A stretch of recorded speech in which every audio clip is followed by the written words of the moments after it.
Bluetooth is on a roll for the guys at M-Vave, so they sent me the SMC-Pad. Let's talk about it.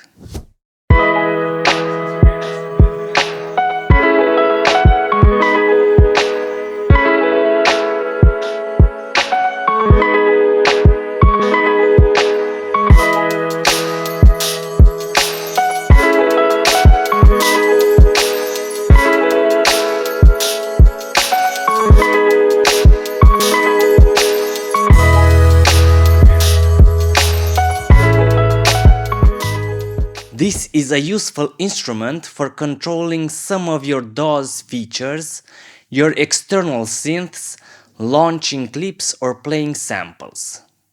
It has the M-Wave look with the white and the shape of the knobs.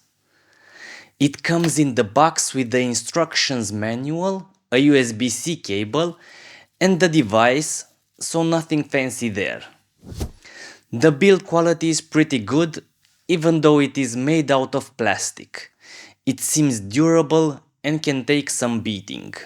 On the back there is the power on button, a USB-C to connect to your PC, and a MIDI out port if you want to control a device through that. You will probably need one of these cables for that, so take it into consideration as it does not ship with one. The pads feel good on a softer push profile. On the harder profiles, a soft press would sometimes not get triggered, so be on the lookout for that. They are RGB backlit, so you can customize them as you wish and transmit aftertouch signals. If you don't want aftertouch, you can actually just disable it. The knobs are endless encoders. They feel good and are responsive. You can assign them to any control in your DAW and also use them to control some settings on the pad like arpeggiator commands. The buttons offer some useful attributes to the pad.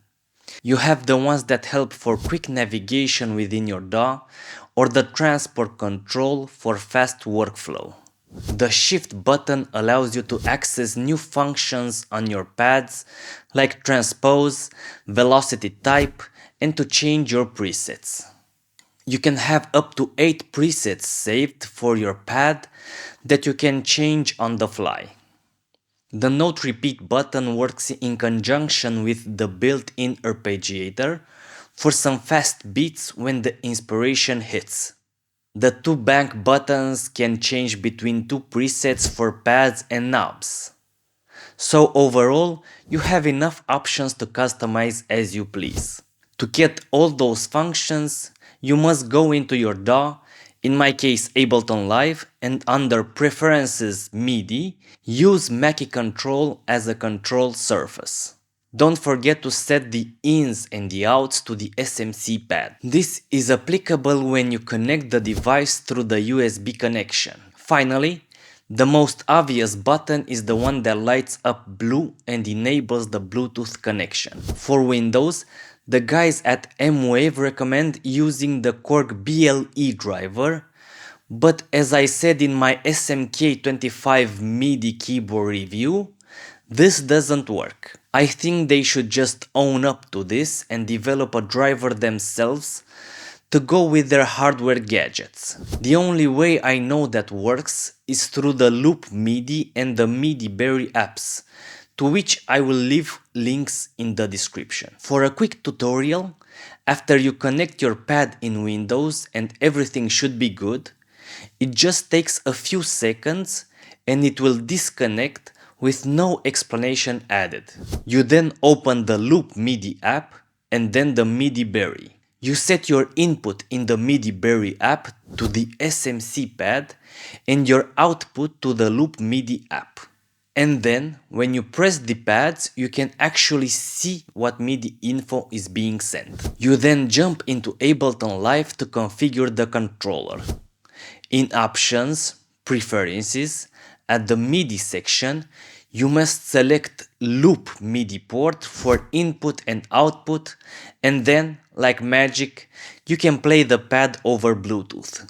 The latency is minimal, better than the SMK25 in my opinion, so you'll have quite a good time. The battery for the Bluetooth mode is pretty good, so you can play for quite a while without worry. To customize your pad, all you need is to follow the QR code on the back of the device.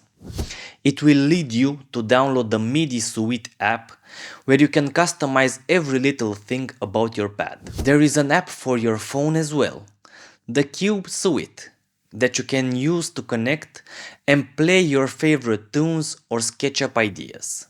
This pad is a cheap and useful addition to your home studio or live rig setup, and it seems to be made to last. The Bluetooth problems for Windows users is ongoing, but that is not really M-Wave's fault, as Windows stopped supporting MIDI over Bluetooth. But maybe, in the future, they might want to try and resolve those problems through their own software. Also, if you want to learn something new in the future, check out this video. Cheers!